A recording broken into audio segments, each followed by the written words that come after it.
우선 참여해주신 여러분들께 감사의 말씀드립니다. 이면의 도시는 경기문화재단 1층 로비갤러리에서 새로운 막을 여는 전시로서 김효숙 이주리 작가님의 작품을 통해 우리가 살아가고 있는 도시의 다양한 면을 조명해보고자 기획된 전시입니다. 본 전시 연장선으로 이번 시간에는 전시 참여작가 김효숙 이주리 작가님 그리고 신은기 교수님을 모셔서 자리를 마련하게 되었습니다. 신은기 교수님께서는 현재 인천대학교 도시건축학부 교수로 재직하고 계시며 2016년 베니스 비엔날레 국제건축전 한국관에 개최되고 올해 5월 아르코 미술관에서 막을 내린 귀국전 용종일 게임에서 공동 큐레이터로 참여하셨습니다. 이면의 도시전에서는 주 작가님의 작품을 통한 도시의 두 가지 시선을 살펴볼 수 있었다면 이번 프로그램에서는 도시를 바라보는 미술가의 시선과 건축가의 시선, 그것을 작가님들과 신은기 교수님의 대담을 통해 나누어 보고자 합니다. 이제 본격적으로 세 분의 대담을 들어보도록 하겠습니다. 먼저 본 전시의 주제인 도시가 가진 인연에 대한 작가님들의 말씀을 들어보도록 하겠습니다. 우리가 평소에 살아가는 이 도시의 풍경들이 보통 개발의 풍경들이잖아요. 도시대를 살아가면서 저 역시 항상 그 개발의 풍경 안에서 살아왔고, 그리고 항상 진행형의 풍경을 많이 마주한 것 같은데요. 그래서 저는 그런 어떤 화가라면은 어떤 풍경, 그 하나의 그 회화적 프레임 안에서 내가 대상을 어떻게 보고 그리고 그릴 것인가에 대한 고민을 하게 되는데, 저는 그런 고착되지 않은 상황이 재현할 수 없다는 생각이 들었어요.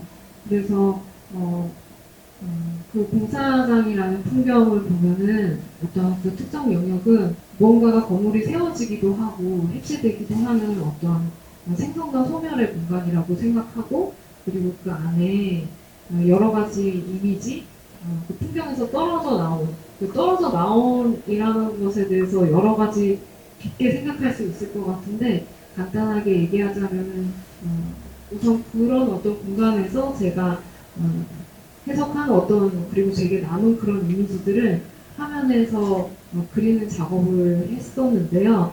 그 원본 그림을 단위 삼아서 계속 제가 바라왔던 풍경들이 얼굴을 계속 바꾸고 새롭게 다가오는 것처럼 제 작업도 항상 진행형의 작업으로 남기를 바랬고, 그래서 이번 원래 원본 그림의 요소를 제가 장소에서 벽화로 옮기기도 하고, 그리고 그 원본 그림의 일부를 떼와서 회화적 요소의 단위를 삼기도 하는 작업들을 했었는데, 이렇게 경기문화재단의 로비에 있는 작업들은 이제 디지털로 그려진 이미지의 단위들이 사실은 그거의 파편들을 제가 공간에 위치시켜 놓은 것들이에요. 그리고 그 작업들은 이제 전시가 끝나게 되면은 역시 해체가 돼서 이제 사라지게 되는 구조를 갖게 되는 작업들을 했습니다. 네. 저는 이런 계속 ING의 상황, 그런 어떤 공간의 움직임 그 자체를 보여주고 싶었고, 그리고 그 유에서 무 혹은 무에서 유 사이에 생명과 소멸의 그 사이의 상황 같은 것들을 작업 주제 자체로 삼고 화면을 구축하는 방법론도 작업을 시작하고 끝까지 만들어 나가는 그 사이의 방법론이라는 게 있잖아요. 그거 자체를 보여주는 게 작업을 우선 요소로 삼고 주제 삼아서 작업을 하고 있어요. 네. 김효숙 작가님께서는 인연의 도시전에서 네. 작품 작업 주제가 어떻게 연계되는지 말씀해 주세요. 네. 네, 안녕하세요. 저 김효숙입니다. 제 작업 이렇게 오가면서 보셨으면 아실 건데, 좀 빽빽하게 가득 찬 그런 화면들이나 그 파편들이 이렇게 혼란스럽게 가득 찬 모습들이 좀 부각된 회화 작업이에요. 제가 이러한 작업을 하게 되는 건, 제가 이렇게 지금 이런 주어진 공간 안에서도 비어있는 공간이라고 느끼는 공간이 사실상 비어있지 않다고 느끼거든요. 그래서 더 많이 채우고 뭔가 더 질비하게 그리려고 노력을 했던 것 같아요. 그 가시화되지 않는 뭐 공기나 먼지 같은 걸 수도 있고 어떤 뭐 이념이나 통념 같은 거를 시각화한 거라고 할 수도 있거든요. 네, 이러한 작업을 시작하게 된 게 건축 공사 현장 같은 곳을 이제 지켜보다 보면 만약에 저게 사람이라면 어떻게 구조화되고 건축화될까 상상을 하게 됐고 콘크리트 그 벽면으로 시작해서 이렇게 복잡하게 얽혀진 모습을 이렇게 형상화해서 작업화하기 시작을 했습니다. 그리고 지금 계속해서 어, 작업을 해 나가고 있는데요. 그 콘크리트 벽면에서 이제 시작을 했다면 그거를 구조화시키는데 중점을 뒀다고 한다면 지금 점점 생각을 해봤는데 그냥 건축 현장에서 볼 수 있는 그 구조 단위가 아닌 그냥 우리가 일상에서 볼 수 있는 모든 껍데기들도 를 이용해서도 그런 구조화를 할 수 있겠다 생각해서 그쪽으로 점점 이제 발전하고 그러한 저의 그런 프레임들이 모여서 투과된 시선을 어떠한 뭐 사건이나 현상 같은 거를 그 회화 작업화하고 있습니다. 네, 그러면 신은기님께서는 김효숙 작가님, 이주리 작가님의 작품을 보시고 어떤 느낌이 드셨는지 편하게 얘기해 주시면 감사하겠습니다. 네, 안녕하세요. 네, 저는 이제 소개받은 대로 신은기라고 하고요. 네, 저는 아시다시피 건축 일을 하고 있어요. 네, 건축 일을 하고 있다는 건 이제 건물을 만드는 사람이죠. 근데 제가 이제 작품을 보기도 하고 이렇게 오늘 말씀하신 걸 듣다 보니까 이분들은 건축과 도시, 이미 우리에게 주어진 건축과 도시를 경험을 하고 돌아다니고 바라보고 경험하면서 거기에 대한 어떤 작가분들의 해석이라든가 자신들의 경험을 가지고 또 다른 어떤 것들을 만들어 나가는 분들이구나. 그래서 그 이면이라고 하는 거는 이렇게 우리가 지금 뭐 바깥에 길도 있고 자동차도 있고 건물도 있잖아요. 우리 아마 다 똑같은 걸 볼 것 같아요. 건축가나 또 어반 플랜, 그러니까 도시계획가나 뭐 도시 설계자들이 우리 같은 사람들이 이제 만들어 놨을 때 이제 그 만들어 놓은 어떤 하나의 단일한 결과물을 보고 그 후로 이제 우리 각 개인들이 무엇을 보고 경험하는가에 대한 어떤 차별, 자신의 경험을 재구성하는 어떤 작품들이었다는 생각이 듭니다. 그래서 그게 이제 이면이었다면 저는 사실 이런 생각이 들었어요. 이면의 도시라고 하는 전시 제목을 처음 들었을 때 재밌었던 게 우리는 이제 만드는 사람 입장에서 도시를 본다고 하잖아요. 그러면 우리는 그 도시를 보면서 그 뒤에 무엇을 보느냐? 만들기 위한 논리라는 게 있어요. 뭔가 만들기 위해서 필요로 하는 다른 종류의 사고방식이 있을 텐데 저는 말하자면은 우리가 만들어진 건축이나 도시를 보면 그것에 필요로 하는 일단은 제도도 있어요. 왜 여기 건물은 크고 높을까? 왜 여기 건물은 낮을까? 왜 건물이 들쭉날쭉할까? 알고 보면 거기는 크게 높게 지을 수밖에 없는 땅이고요. 낮은 데는 밀도가 낮게 지을 수밖에 없는 땅이에요. 특별히 뭐 건축가가 이렇게 변덕을 부려서 여기는 조그맣고 저기는 크게 짓는 게 아니라 그 땅이 가지고 있는 경제적 가치, 그 다음에 그 땅이 허용하는 법적 한계선, 그런 것들에 의해서 만들어지는 질서들이 있어요. 그래서 어떻게 보자면 제가 바라보는 어떤 이면의 도시라고 하는 거는 굉장히 정량적 도시, 그리고 굉장히 보편적인 도시고요. 개인의 경험이 아니라 이미 그 도시가 그렇게 나타날 수밖에 없었던 그 뒤에 숨어있는 어떤 논리가 제가 생각하는 어떤 이면의 도시였어요. 그런데 저는 이제 두 분이 얘기를 듣다 보고 또 작품을 보다 보면 같은 우리가 도시라고 하는 걸 보면서 그 경험이라든가 아니면 그거에 대한 해석, 그 다음에 그것이 다시 재구성돼서 나타나는 또는 재구축돼서 나타나는 그 결과물이 정말로 다양하구나 라고 하는 걸 이제 느낄 수밖에 없는 거고요. 그 다음에 동시에 또 한때 이제 건축가들이 이런 생각을 한 적이 있었어요. 어떤 거냐? 우리가 어떤 제도나 정량에 의해서 만들어내는 게 아니라 그 각 개인의 경험 있잖아요. 각 개인의 경험을 가지고 그걸 토대로 다시 그 논리대로 건물을 만들어 보고자 하는 시도들이 있었습니다. 한때 한 60년대, 70년대 건축 쪽에서도 그게 굉장히 크게 이슈가 됐어서 우리가 여태까지 있었던 그런 제도나 이런 거에 따라서 만들어 보는 게 아니라 정말 이렇게 한 개인들이 그 가지고 있는 추억이라든가 경험이라든가 시각적인 경험 아니면 또 촉각적인 경험 이런 걸 통해서 굉장히 도시를 새로운 방법으로 만들어 보자 라고 했었는데 건축가들은 사실 그 방법을 성공적으로 찾아내질 못했어요. 네, 그건 굉장히 어려운 일이었고요. 그 다음에 그 다양한, 지금 아마 여기 있는 분들이 모두 다 이 도시를 보면서 경험하는 것이 다 다를 텐데 그 다양한 경험을 사실은 조립해 나가는 게 어렵거든요. 만들어내기 불가능할 수도 있는 거고요. 하지만 저는 오늘 말하자면은 그 두 작가님들의 글이 세 개다 보니까 어쨌든 다른 어떤 작품들이잖아요. 그래서 그거를 보면서 개인의 경험이, 그러니까 이미 만들어진 도시에 대한 개인의 경험이 시각적인 것, 어떤 물질로 다시 나타났을 때 어떤 방식이 되어줄 수 있는가에 대한 어떤 힌트. 물론 이제 그 작가분들이 훨씬 더 많으셨던 더 다른 다양한 이제 힌트들이 나타날 수 있겠지만 그런 어떤 힌트들을 이제 봤던 게 아닌가 하는 그런 시작점 같은 생각이 좀 들었습니다. 그 이주리 작가님과 김효숙 작가님의 작품에 나타나는 개인적인 경험에 대해서 더 자세히 알고 싶어요. 그래서 그거를 이제 작가님께 얘기를 들어보고자 합니다. 네, 이주리 작가님께서 먼저 말씀해 주시면 감사하겠습니다. 저와 효숙 작가 모두가 공사장이라는 어떤 것들에 대해서 얘기를 공통적으로 하게 되더라고요.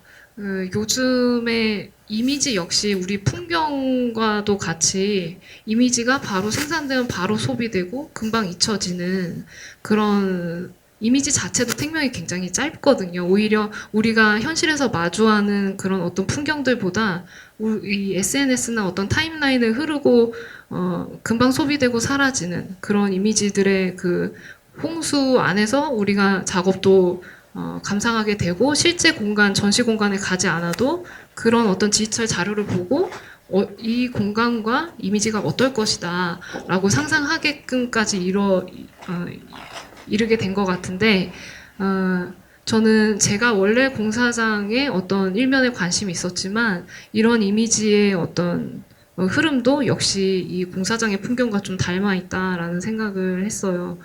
그 공사장에서는 그 굉장히 단단하게 자리 잡아 보이는 그런 풍경들을 되게 거대한 장비들이 손쉽게 이렇게 파헤치고 그와 동시에 철골을 신고 콘크리트를 부어서 층층이 새로운 풍경을 이렇게 지어내는데 그림을 그리는 그런 방법론도 이와 크게 다르지 않다고 생각을 했어요. 이제 캔버스 작업을 할 때 이렇게 물리적으로 그 면을 고르고 그 위에 선으로서 영역을 나누고 거기 위에 층층이 이미지를 쌓아가서 하나의 어떤 형을 만들어내는 근데 이제 풍경을 볼 때 저는 그 원형을 알 수 없는 그런 어떤 그 거대 자본이라는 좀 무형의 논리 앞에서 풍경도 그렇게 등장했다가 쉽게 사라지는 그것과 오늘날의 어떤 이미지 역시 그 타임라인 속에 등장했다가 금방 사라지기를 반복하고 심지어 이미지는 그 이미지를 고착시킬 작은 표면조차 얻지 못하고 금방 또 소비되고 사라지는 그런 것들의 이런 환경 속에서 그림을 생산하는 주체로서의 작가가 어떻게 그림을 생산해내고 이것들을 받아들여야 될 것인가라는 고민을 하게 됐고 그래서 이런 어떤 생산과 소비가 좀 가속화되는 이런 상황에서 그 가속화되는 그 일련의 과정들을 작업의 방법론으로 가지고 와서 그 고착되지 않은 상태를 유지하면서 그 서사 이미지의 서사에 집중하기보다는 그 형식에 집중하는 것으로 작업을 요즘에 진행을 하고 있어요. 개인적인 어떤 공간에 대한 이야기라고 한다면 저희 아버지께서 공사 현장에서 일을 좀 많이 하셨고 그리고 저도 이 평면이라는 것은 시간의 영속성을 담기에는 한계가 있잖아요. 그 매체 자체에. 근데 저는 이미지가 그려지고 그리고 이미지가 그려지지 않은 여백의 공간, 그 공간성에 대해서 계속 흘러가고 영속적인 풍경의 이미지를 계속 가지고서 그 화면을 마주했었던 것 같아요.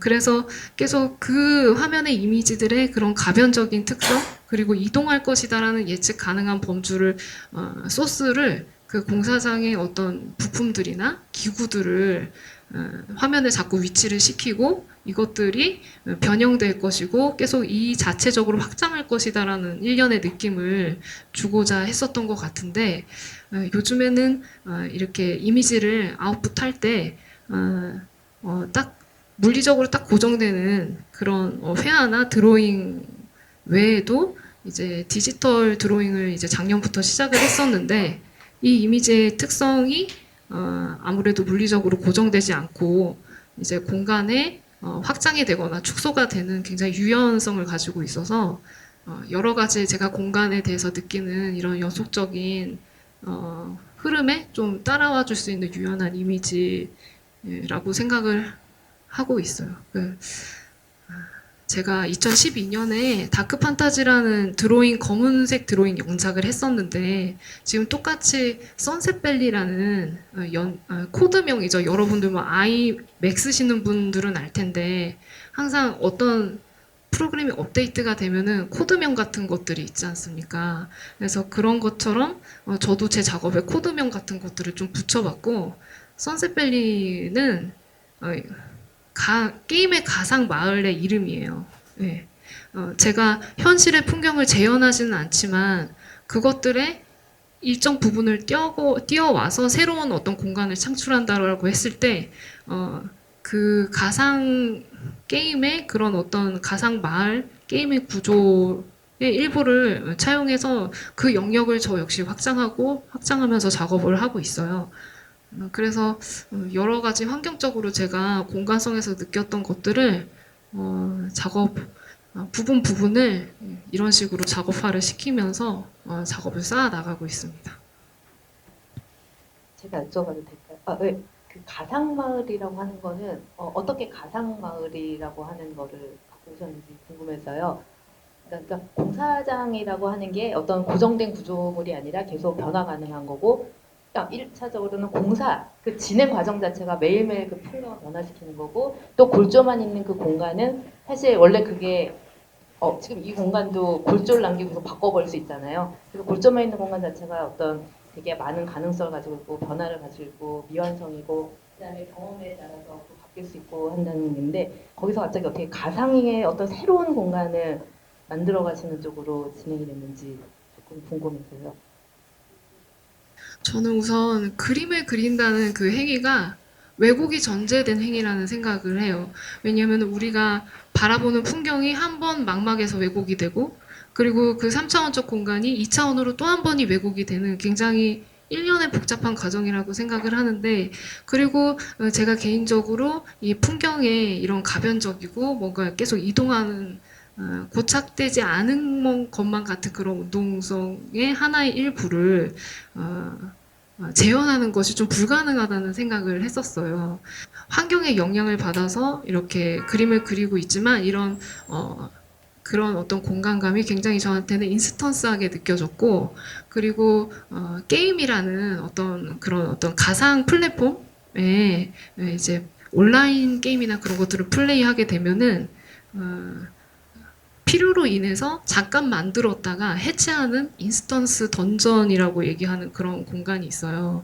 이제 그런 공간에서는 어떤 룰이나 이런 것들을 약속하고 그 팀 플레이를 하고 이제 그 공간은 그 역할을 다하고 사라지게 되는 거죠. 그 어떤 인스턴스 존과 더불어서 어떤 도시를 구획하고 그리고 그 안에 살아가는 어떤 환경 설정을 하는 게임 같은 경우에도 동일한 땅이지만 그것을 어떻게 데이터를 입력하느냐에 따라서 그 게임의 풍경이 또 달라지고 그리고 새로운 확장팩이 나올 때마다 그 땅의 영역이 확장이 되고 또 새로운 플레이를 즐길 수가 있고 그 자체 도시 안에서 계속 그런 것들의 변화를 업데이트할 수가 있거든요. 예, 그래서 그런 부분들이 제가 작업을 해나가는 것과 크게 다르지 않다는 생각을 했어요. 제가 그림을 그려 나가면서 계속 저기 밖에 걸려진 회화 작업 중에 이제 골무인간 서식지라는 작업이 있는데요. 그 작업을 할 때 하나의 캐릭터를 설정해 놓고 그가 사는 마을과 그리고 뭐 생활 반경 같은 이 캐릭터가 어떻게 살 것이다라는 것을 이렇게 보충해 나가면서 화면의 영역을 좀 키웠었거든요. 이제 그것들 계속 업데이트 해가면서 저의 어떤 가상 마을을 이렇게 확장해 나가면서 작업을 하고 있는데 평면을 하나의 그 평면의 가상성을 이제 전제를 한다면은 이제 역시나 가상 공간인 그런 어떤 게임의 공간성이나 그리고 속도 이런 것들이 좀 비슷한 점들이 좀 많았고 그리고 그런 것들과 결을 좀 같이 해서 그것의 방법론을 작업적으로 가지고 와도 크게 무리가 없을 것 같다라는 생각을 해서 그런 식으로 좀 코드명이나 어떤 이름 같은 것들의 아이디어를 좀 많이 얻고 있어요. 네. 맨 처음에 이제 시작을 할 때는 제가 말한 입장도 그렇고 주어진 공간에 대한 해석에서부터 시작한 작업이라고 해서 저도 이제 감상을 했었지만 오히려 지금 아까 디지털의 세상 가상의 공간을 만드는 얘기는 아까 제가 건축가들이 해보려고 했지만 못했던 것들 경험이 만드는 어떤 오히려 저는 2차원, 3차원 구별보다도 개인의 경험에 의한 3차원의 공간을 조직할 수 있는 어떤 하나의 방법 같이 오히려 약간 들리는 면이 있어서 한번 그 부분을 여쭤보고 싶어서 질문을 했었습니다.